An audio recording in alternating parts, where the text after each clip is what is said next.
Nerd Faithful, this is Rick from The Big Bang Life. I'm here with artist guest of honor, Todd Lockwood. He's here joining us at JordanCon 7. Todd, thanks for being here today. My pleasure. So, you're well known for, most notable for your, probably your book covers from the R.A. Salvatore series, Drist, most of you might be familiar with.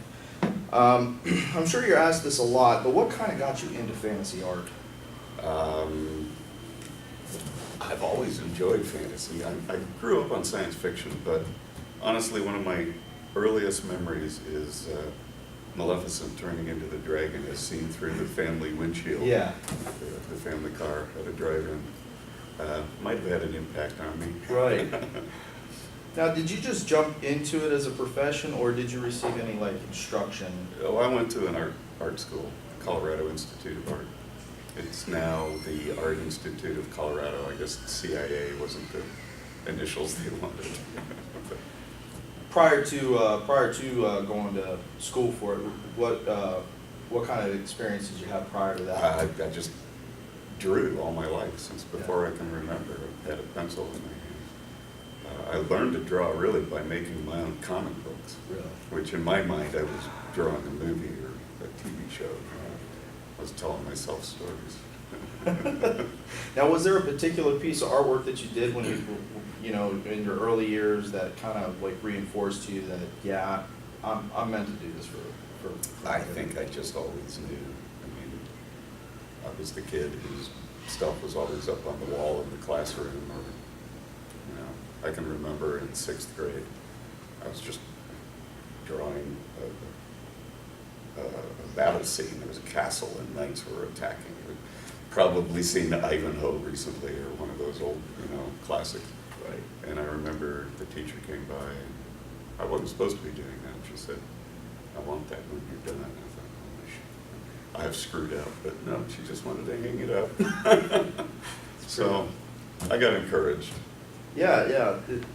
I'm guessing, did you also have other supports in your life that kind of propelled you forward? Well, both my parents were artistic. Okay. I think they lived vicariously through me for a while. My dad was a civil engineer, and my mom was a housewife, because that's what women were in the 60s. Right. But either one of them could have had a career in art if they had chosen to pursue it. What kind of art did they do? Did they do anything fantasy related? Well, my dad cartooned a lot, but he did a painting when he was 19, a watercolor, of all the Disney characters that you wouldn't know it wasn't done by somebody at Disney. It's just an amazing thing. It's Yeah. kind of a family treasure. Absolutely.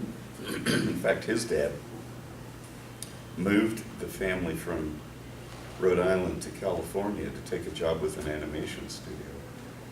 And he got homesick and moved them all back to Rhode Island right before that studio was acquired by Disney. So, you know, but for homesickness, who knows what path might have pursued. Right. Is there a particular piece of art, like from your childhood, from presently, that you're probably most proud of that you've ever done, or gotten the most recognition for? Oh, it's like asking me which one of my children is my favorite. I mean, some of them are still hanging around. They all have qualities that I'm proud of and things that maybe could be better, and there's some that I wish I hadn't sold, and the same's true of my artwork. Now, do any of your kids do any artwork? My youngest shows the most interest, but none of them chose to pursue art. They're all artistic. My son liked to draw a lot, and he likes to write now too. My oldest daughter does scrapbooking, and you know, that's her outlet. And I think maybe she chose something where she didn't have to live up to professional dad. I don't know, but none of them really showed a spark of interest, and I didn't want to push them. I was kind of pushed, and I didn't want to push them.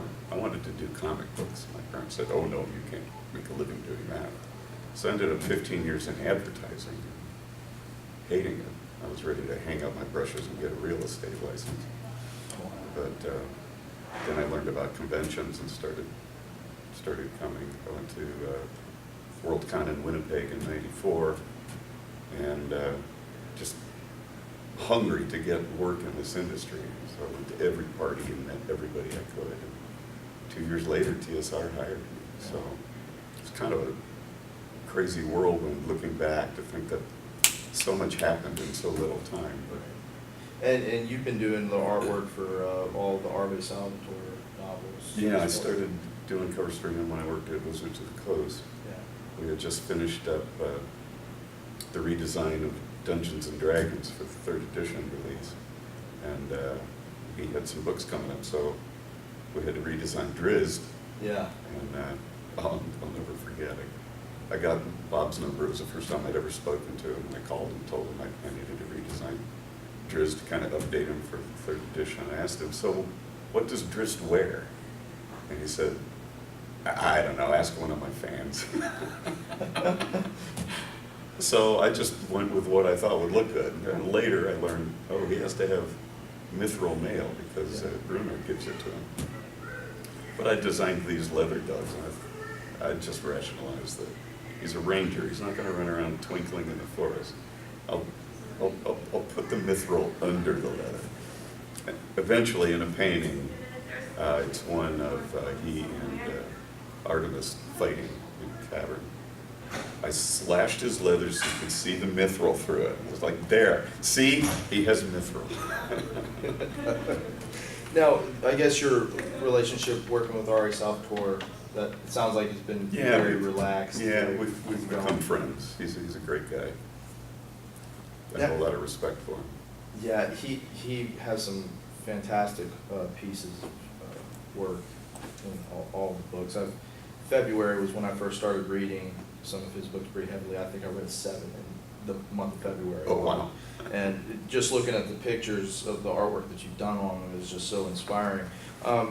One particular piece of artwork that myself and several of the Big Bang Life crew really liked was the 1,000 Orcs piece. And I actually got two copies of that from you this week, and okay. Been coveting those in my hotel room.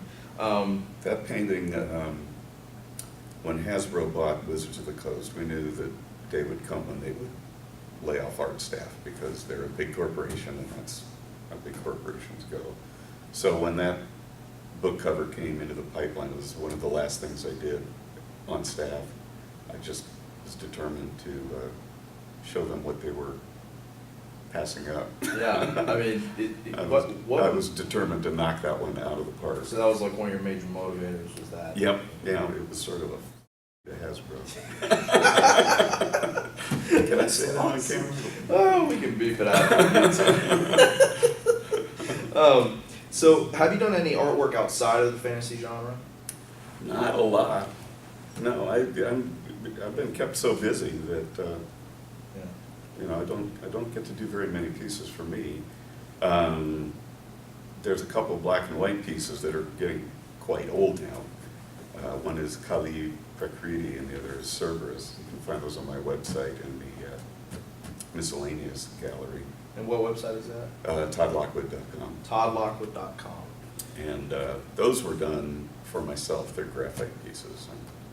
And, they're, at the time, I was reading a lot of Joseph Campbell and getting very interested in mythology around the world and how they all affected each other. And so there's sort of my take on Cerberus and my take on Kali Prakriti, sort of combining two goddesses into an Earth Mother mode.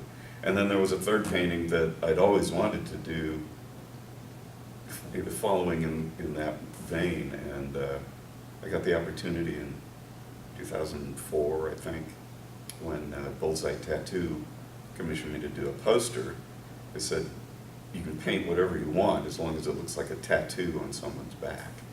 And so I did this War of Angels painting, which is angels and demons battling.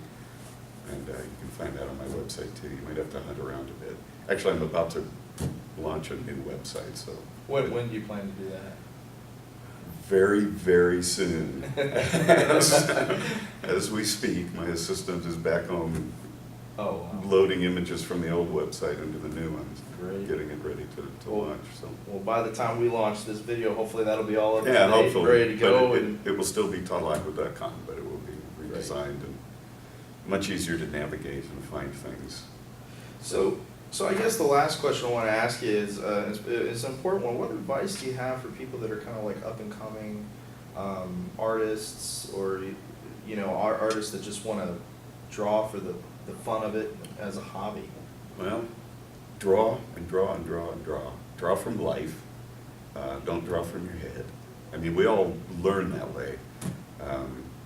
But there comes a point where you're just drawing routines, and the real world has so much more to tell you than what you think you know about it. It's like every second grader knows that a face is an oval with two almonds that have circles in them upside down. 7 is a nose. Well, those are symbols. A nose doesn't really look like an upside down 7. It would be frightening if it did. So you have to evict those symbols and start observing how things really look. Study light, concentrate on perspective and anatomy. Those are all really important. And if you're serious about it as a trade, then get an education. Don't reinvent the wheel. You know, we all stand on the shoulders of people who solved all these problems before us.